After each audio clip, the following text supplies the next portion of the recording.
Nyini ntebe w'akakiiko akavunaanyizibwa ku by'okulonda omulamuzi Mugenyi Simon Byabakama avumiridde ebyeffujjo ebyakoleddwa ku akwatidde ekibiina ekya National Unity Platform Bendera ku ntebe ennene ey'obwa pulezidenti bwa Uganda Robert Kyagulanyi Ssentamu Bobi Wine bwe yabadde ng'anoonya akalulu mu disitulikiti ey'Eggulu. Sabiti ewedde akwatidde Nuupu Bendera ku bwa President Robert Kyagulanyi Ssentamu Bobi Wine yakiguddeko bwe yabadde nga wenja kalu mu bitundu by'eggulu poliisi n'amagye bwe byamuteeredde mu kkuba emisanvu egiwerako era olw'emisanvu gino n'asalawo atambule okutuuka mu kifo bwe yabadde alina okukuba olukuŋŋaana lwe. Mu mbeera eno ab'ebyokwerinda poliisi n'amagye balabiddwako nga bakuba abawagizi b'emiggo egigambibwa nti gyatwaliddemu n'abakuumi abaamuweebwa akakiiko ak'ebyokulonda. Nyini ntebe w'akakiiko k'ebyokulonda mu Uganda Simon Mugenyi Byabakama agambye nti kyannaku nti ebikolwa bino byabaddewo so nga yabadde yakasinkana ba agenti ababeesimbyewo ku bwa pulezidenti ne poliisi okulaba nga bakolera wamu obutaleetawo kusika muguwa kwonna. Saabalondesa Mugenyi Simon Byabakama alagidde ebitongole by'ebyokwerinda obutakozesa lyanyi lisusse ng'oluusi n'okwetaagisa liba teryetaagisa wabula bakwasise bukwasisa mateeka nga batambulira ku mateeka agalambikibwa. Omulamuzi Mugenyi Simon Byabakama bino abiisiza mu mwogezi w'akakiiko kakulembera ak'ebyokulonda Julius Muchunguzi nti nga bwe balinda alipoota ku byabadde eggulu era nga baagala buli muntu akulembeze mirembe. Akakiiko k'ebyokulonda kavumirira emivuyo egyalabiseeko ku lunaku olw'omukaaga nga kandidate wa National Unity Platform eyeesimbyewo ku bwa President ng'akiikirira ekibiina ekyo Omwami Robert Kyagulanyi Ssentamu ng'awenja akalulu mu bitundu eby'eggulu. Ssentebe w'akakiiko k'ebyokulonda omulamuzi w'Abakama Mugenyi Simon akomereza ekiwandiiko ekyo ng'asaba ab'ebyokwerinda nti bwe baba nga bakozesa nga batuukiriza omulimu gwabwe oguli mu mateeka ogw'okulaba nti campaigns n'akalulu katambula bulungi mu mirembe nga kagoberera amateeka bakozese emitendera egitasukka ate baleme okukozesa eryanyi eringi eritasukka ku nsonga eba eriwo ate nga nabo mukula ekyo bakikole nga bagoberera amateeka. Kinajjukirwa nti n'abamu ku beesimbyewo ku ntebe ennene ey'obwa pulezidenti okuli Haji Munyagwa Mubaraka Serunga Mugaati gwa Bato wa Common Man's Party ne munna FDC Nathan James Nandala Mafabi Majegere awamu n'abalwanirizi b'eddembe ly'obuntu nabo baavumiridde nnyo ebyabadde eggulu ku yeesimbyewo nabo Robert Kyagulanyi Ssentamu Bobi Wine yabadde ng'anoonya akalulu ku lw'omukaaga. Bano bagamba nti byonna ebyabaddewo nga bikolebwa ab'ebyokwerinda byabadde tebyetaagisa nga Haji Munyagwa Mubaraka yatuuse n'okugamba nti akakiiko ak'ebyokulonda wamu n'abeesimbyewo bonna baatuula ne bakkiriziganya ng'olunaku olwo Robert Kyagulanyi Ssentamu Bobi Wine yalina kuba ggulu kale ng'ate kyali kikyamu ab'ebyokwerinda okumusuulirayo emisanvu. Obwakabaka bwa Buganda bwongedde okukuutira abantu ba Buganda okwewala enjawukana ezeekuusa ku by'obufuzi kubanga bino biba byakaseera buseera. Bino byogeddwa omumyuka ow'okubiri owa Katikkiro wa Buganda era omuwanika wa Buganda ow'ekitiibwa Robert Wagwansibirwa bw'abadde yeetabye ku mukolo ogw'okuyimba ennyimba ez'amazaalibwa ga Yesu Kristo oguyindidde mu Lutikko e Namirembe mu kiro ekikeesezza olwaleero. Ne bwe tuba tukkiriziganya mu by'obufuzi naye tusigale nga tuli bantu ate nga tuli bantu balamu kubanga Katonda gy'ali era ffenna yatukuuma yatulabirira era abantu bonna bantu ba Katonda kabe nga tebakkiriziganya naawe oba oliawo mu ndowooza. Njagaliza abantu bonna amazuukira amazaalibwa ga Mukama waffe Yesu Kristo amalungi n'ekiseera ekirungi ekya Ssekukkulu n'omwaka omujja. Buli omu alonde gw'ayagala naye nga tewali kwogera bisongovu era tewali kukwata munne malaka. Ayi Katonda kuuma Ssaabasajja Kabaka. Omulabirizi w'Ennamirembe eyawummula kitaffe mu Katonda Wilberforce Kityo Luwalira asabye abakkiriza okwefumiitiriza ku kyaleeta Yesu ku nsi kuno mu kifo ky'okulowooleza mu kulya n'okwesanyusa naddala mu biro bino eby'amazaalibwa. Fumiitiriza ate n'okugamba nti nga ffe bwe tukkiriza nti alikomawo okusala omusango gw'abalamu n'abafu naye bw'alijja ku nsi aliraba okukkiriza oba alitusanga nga tuli mu binyumu. Singa alijja n'asanga ng'ebyo bye tubuliddemu kale omuwendo gwe yawaayo tuliba tugutegedde oba nedda. N'olwekyo twejjukanye nti yajja n'azaalibwa era bino bitujjukiza ne tusanyuka naye ate tunule mu maaso nti alikomawo omulundi ogwo kusala musango ogw'abalamu n'abafu.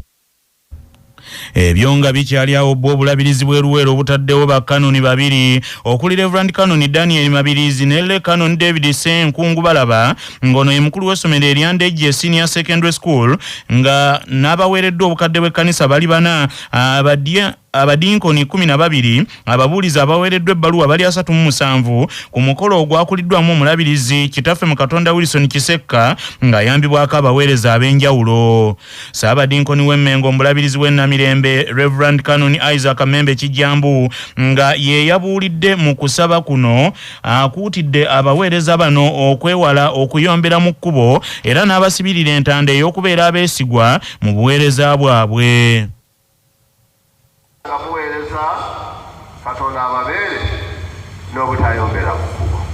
Ababuulizi temugaziwa Katonda atutumye mu nnimiro ye tuweereze naye ne tugaziwa mu ki omulimu ne gutulema naye twanywesa n'ebigambo ebyo. Katonda abayise ayagala mukole omulimu mulage abantu ekkubo batambulire omwo bayite mu nsi ate babe n'essuubi ery'obulamu obutagwawo. Abakolosaayo essula 2 olunya olw'omukaaga nti kale nga bwe mwaweebwa Yesu Kristo Mukama waffe mwegatte wamu naye mu bulamu bwammwe munywere ddala mu ye era mukuyire mu ye nga muli banywevu mu kukkiriza nga bwe mwayigirizibwa. Aweereddwa obwa Kanoni Le Kanoni David Senkungu Balaba yeebazizza Katonda olw'obuvunaanyizibwa buno obumuweereddwa era n'asuubiza okuweereza n'omutima gumu okuyitimusa ekitiibwa kya Katonda. Naalinnya Lubuga Dr. Agnes Nabaloga awabudde abazadde mu Buganda bafeeyo ku lulimi Oluganda nga balusomesa n'okulwagazisa abaana anti bulijjo bw'ozigamira enkadde n'egy'ozimba ekulema. Munnannimi Naalinnya Lubuga ategeezezza nti ensi ekuuma olulimi etambula egenda mu maaso nga n'olwekyo abantu basaanidde banyweze olulimi Oluganda. Okwogera bino Naalinnya abadde ku kijjulo ekitegekeddwa ekibiina ky'olulimi Oluganda era nga kye kijagulizzaako n'emyaka 75 okuva likyatandikibwawo mu Bulange Emmengo n'asaba abantu bongere okufuula olulimi Oluganda olw'amaanyi mu nsi yonna. Obunaanyizibwa bwaffe tufuula Oluganda olulimi olw'amaanyi ate nga lusikiriza omulembe ogunaddako. Tukozese buli mukutu gwe tusobola okukwatako amaka gaffe, ebibiina by'oku ssomero, enkuŋŋaana z'omu bitundu byaffe gye tuwangaalira n'emikutu gy'empuliziganya okwogera, okusomesa n'okuwandiika olulimi lwaffe mu butuufu ate mu kwenyumiriza. Nkubira buli kinoomu ali wano omulanga okufuuka omubaka w'olulimi Oluganda. Mutereeze mpolampola abo abalusobya mubayigirize n'obugumiikiriza n'okusinga byonna mulwogerenga buli we kisobokera wonna. Obulungi bw'engero zaffe ensonge n'obugaga bw'ebigambo byaffe kibeere mu buli mboozi keebe empandiike oba eyeeyogerwa mu maka. Minisita ow'ebyenjigiriza mu Bwakabaka bwa Buganda ow'ekitiibwa Birabwa Kootirida Nakate Kikomeko ku lwa minisita ow'ebyobuwangwa n'ennono ow'ekitiibwa Dr. Anthony Wamala yeebazizza ekibiina ky'olulimi Oluganda olw'okuteeka essira mu kutumbula Oluganda nga balusomesa n'okulwagazisa abantu. Yaffe ey'obuwangwa ekola kinene nnyo okukuuma n'okwagazisa abantu ba Ssaabasajja okukozesa n'okusoma ebiwandiiko mu lulimi Oluganda olutuufu naddala mu masomero n'ebitongole by'Obwakabaka ate naddala ebyo byonna nga bwe bikola emirimu okutwala Buganda ku ntikko. Wano nno nga minisitule yaffe ey'obuwangwa ekwatagana bulungi ne minisitule endala nga minisitule gyekwatagana nayo naddala ey'enkulaakulana y'abantu okulaba nga olulimi luno lusomesebwa mu masomero. Nnyini ntebe w'ekibiina ky'olulimi Oluganda Nansubuga Grace Lubowa asabye abalina obumanyi mu lulimi Oluganda bongere okulambika abo abalwogera, abaluwandiika era yeeyamye nti bakwongera amaanyi mu kusutula ekitiibwa eky'olulimi Oluganda.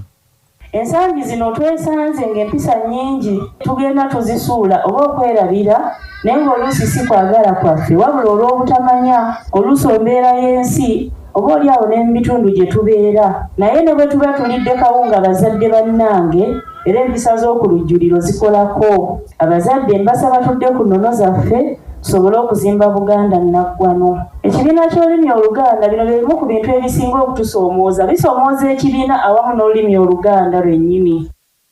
Ebipya bizuuse ku kabenje akagudde Bombo Kalule Eruwero akawungezi k'olunaku olw'eggulo omwafiiridde abasirikale b'eggye PDF n'abalala ne baddusibwa mu ddwaliro ly'amagye Bombo ng'embeera yaabwe mbi.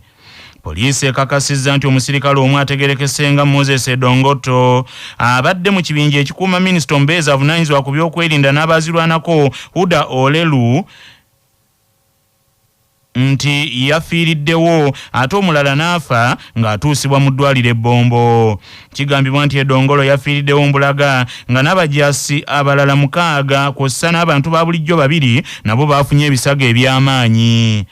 Sekamu wa poliisi mu bbendobendo ly'e Luweero Sam Twina Amazima agambye nti akabenje kano kaguddewo oluvannyuma lw'omuvuzi w'emmotoka ekika kya Fuso namba UAN 39 Nyazza eyabadde eva e Kampala ng'edda Luweero okugezaako okuyisa nga tasoose kwetegereza n'ayambalira mmotoka ey'abajaasi abakuuma minisita Huda ababadde mu mmotoka ey'abakuumi ekika kya Toyota Hilux nga yabadde edda eva Luweero ng'edda Kampala. Emmotoka ezabadde mu kabenje kano mu kiseera kino zikuumibwa ku poliisi Bombo ng'okunoonyereza bwe kugenda mu maaso. Mu mbeera eno Twina Amazima asabye abagoba b'ebidduka beewala okuvugisa ekimama n'okuyisa awateetaagisa kyagambye nti kiviiriddeko obubenje bungi okugwawo. Abatuuze b'ebirinzi mu muluka gw'Essunga mu gombola y'e Bukakkata mu disitulikiti y'e Masaka bakeeredde mu ntiisa bwe basanze emmotoka eya buyonjo ekika kya Toyota Wish nga yayidde n'eggwawo n'abaagibaddemu abatannamanyika muwendo ne basiriiriramu. Omusasi waffe Omusange Kayinja y'abirina.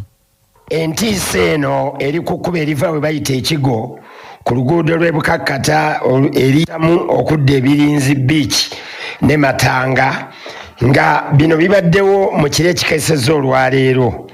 Ekituufu tekinnamanyika ku mmotoka eno eyasirise n'eggwawo nga n'ennamba zaayo tezisobola kulabika n'abaagibaddemu abatannamanyika muwendo kuba bonna baayidde. Ku mabbali g'emmotoka eno wasangiddwawo engatto 2 nga ziri emu emu ey'omusajja n'ey'omukazi. Poliisi y'omu kitundu etuuse wabula ebadde ekyalinda poliisi ginnaayo okuva ekyannamukaaka etuuke bongere okwetegereza n'okulondoola ensonga y'emmotoka eno wamu n'abaagibaddemu. Omu ku batuuze Waswa William alina by'ategeeza CBS ku ntiisa eno. Ku ssaawa 7 ogw'ekiro abatuuze baawulidde ekintu ekibwatuka nga bbomu wabula tebaakiwadde nnyo matu kubanga kyabaddeko ka distance n'okuva akatawuni abantu we babeera. Naye bwe tutunuulira ku mmotoka eno kirabika nga waliwo kalittima eyakoze ekikolwa kino. Kubulaba emmotoka yaleeteddwa bulungi ne paakingibwa ku mabbali oluvannyuma ndowooza n'ekolebwako ekikolwa kino. Singa emmotoka eno yabadde ekutta omuliro ng'etambula either twandigisanze mu kkubo mu makkati oba yandibadde etaga n'ebaako byetomera. Olw'ekyo twagala poliisi eyongere okukola okunoonyereza ku nsonga